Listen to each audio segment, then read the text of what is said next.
What's up, everybody? Just want to give you a little message today. This is going to be my official statement on part of the WordPress versus WP Engine saga that's going on right now. Okay, so what a lot of people are talking about right now is forking WordPress. Like, is WP Engine going to fork WordPress? Should other people fork WordPress? People have reached out to me asking if I want to be on the board of some new entity that they're going to have for running a new fork of WordPress, this kind of thing. So I'm going to give my thoughts on the forking of WordPress. So if you're unfamiliar with open source software, forking is simply this idea that, so the software exists and is being run by Group A. And you decide that Group A either isn't going to do the stuff you want to do, doesn't represent your interests, isn't moving fast enough. There could be any reason you want. And you decide to fork the software. So you take off, you take, that's a piece of software, move it to a new jurisdiction where you have total control. And from that point on, all the modifications to that software you're making, and then you're responsible for that branch of the software. So if I were to fork WordPress, let's say, I'd call it like ChrisPress or something as an example. And then I would be responsible for the development of ChrisPress from there on out. And I could treat that however I wanted. I could watch what WordPress is doing and just copy all the stuff that they've added and add that to each release, which is really lame. Or I could go my own way and do that, which is kind of the deal with forking and what people are talking about right now. They're basically going to mimic what WordPress is doing, but under different leadership that they think will be less capricious than Matt Mullenweg. Well, this is a really bad bet, and this is not it. It's not it. And so I want everyone to know I will not be forking WordPress. Absolutely not. And I want to give specific reasons why.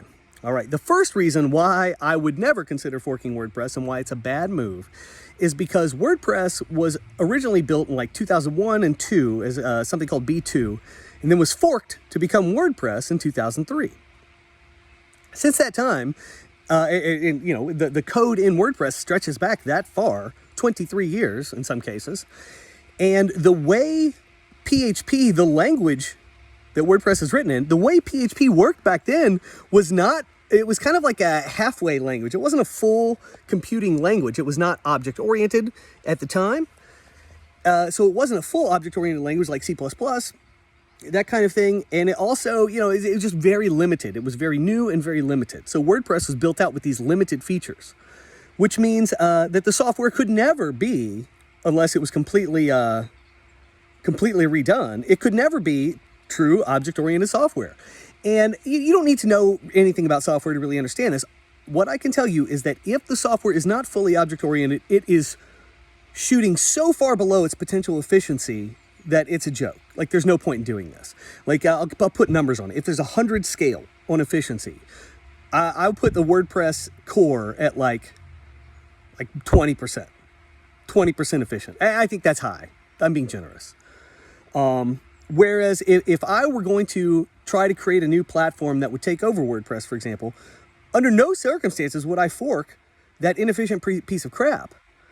The reality of the situation is that every system, login, membership, themes, the add-on system, so the plugin ecosystem, the way all that stuff works, the content model, the database reads and writes and access and all that stuff. All of those systems that make up what WordPress is need to be rewritten to be totally object-oriented, to capture maximum efficiencies, and then they need to be thoughtfully built out in a way that they are like translators for developers. Developers will speak their simple language.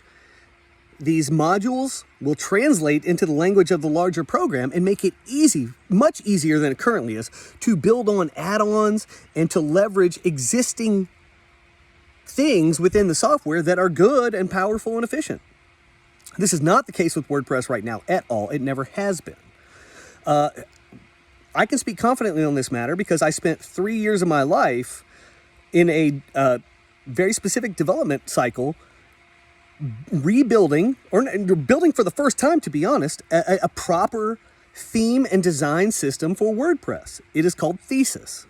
I originally had a Thesis theme before this Thesis I'm talking about now, but beginning at the very end of 2010, I started building Thesis 2, which is this engine I'm talking about. And Thesis 2, in truth, and people don't understand this at all still, years later, Thesis is a replacement for the essentially non-existent WordPress theme system. It is an object-oriented theme and design system with tons and tons of efficiencies. Custom CSS with SCSS built in. CSS variables that can be accessed anywhere in your environment. You can add on an SCSS file to your loadout, and within that file, you can reference the environmental variables that exist within Thesis. It's awesome. So that means like if you're a plugin developer, you could reference variables, and then when your code gets put on somebody else's site, it will assume those variables. So it'll be using their fonts, their colors, their sizes, and all this stuff. No need for these crappy CSS things that we end up, adding to a site and then having to go in and customize that. Like there's massive efficiencies built into the system I built, and that's just one part of the whole thing that WordPress would need to be if it were going to be truly forked and turned into something good. Really, the whole thing just needs to be rebuilt from the ground up. And like I said, I've done that. It took me 3 years to do the theme system. There's various reasons for that. I had to do all sorts of stuff and learn new things. But this is no small endeavor, I guess is my point. But also, the efficiencies we could gain, most of you can't even imagine what is possible because we've been working with something that's broken and very inefficient for so long. Like a lot of the stuff we celebrate is like this half-measure victory when like there's a paradise on the other side of things that we could reach if we were just patient enough to rebuild these core systems the right way. And WordPress can't do that. And it doesn't matter about Matt Mullenweg or his conduct or any of that stuff. It doesn't really matter. What matters is that WordPress is being used by millions and millions and millions of websites. And in order to go from where we are now to where we need to be, it would obsolete pretty much all those existing websites. Tons of customizations. I mean, billions and billions of dollars would go up in smoke immediately. People don't want that, by and large, but that's the reality of WordPress going from what it is now to what it needs to be. It can't happen. And so we were always going to reach this point, but now we're really seeing it. We're really seeing it. But bottom line, I will not be forking WordPress. That is why, if I am to take any action at all on this front, and I don't know, I'm undecided, but if I do anything about this, I will be building my own CMS from the ground up.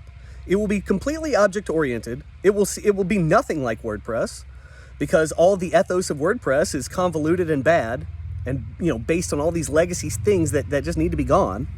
And I, like I said, I spent 3 years of my life on this. I trained myself. I am now an expert unthinker. I can be within a system that is broken, look around and kind of figure out where we need to go. And I know how to get there now. I've done this. But that, I don't think that skill is out there very much. I've not seen it. So I am not confident that there's certainly not going to be a replacement, like a fork of WordPress that is the future. And if anything does change, it'll be because somebody like me built the right system, took the time to do it. So I'm still mulling over how I want to approach this or what I'm going to do, but you can rest assured I will not be forking WordPress. You will not see that noise from me. I do not think that's the right answer. I will not be involved in any of these projects that, want me on the board or anything like this for forks of WordPress. It's a waste of my time. It's a waste of your time too. I'm just trying to give you the warning. I'm the messenger. You don't have to listen, but, that's the deal. No rash actions right now. Don't be jumping ship from WordPress because of all this. That's ridiculous. All your stuff still works. But do be mindful of the fact that WordPress is grossly inefficient. There will be some other new answer in the future, but it's going to have to be an object-oriented thing from the ground up. It's going to have all these really nice things so that developers can plug in easily and, create admin pages with zero effort. Like, I want to submit an array to this very smart piece of software, and the software knows everything that needs to happen just because I gave it this unique little bit of information. That's the way things need to work. That's the way they will work in the future, and I'm going to help take us there. But like I said, no fork of WordPress for me. All right, gang? Keep cracking out there. I'll see you next time.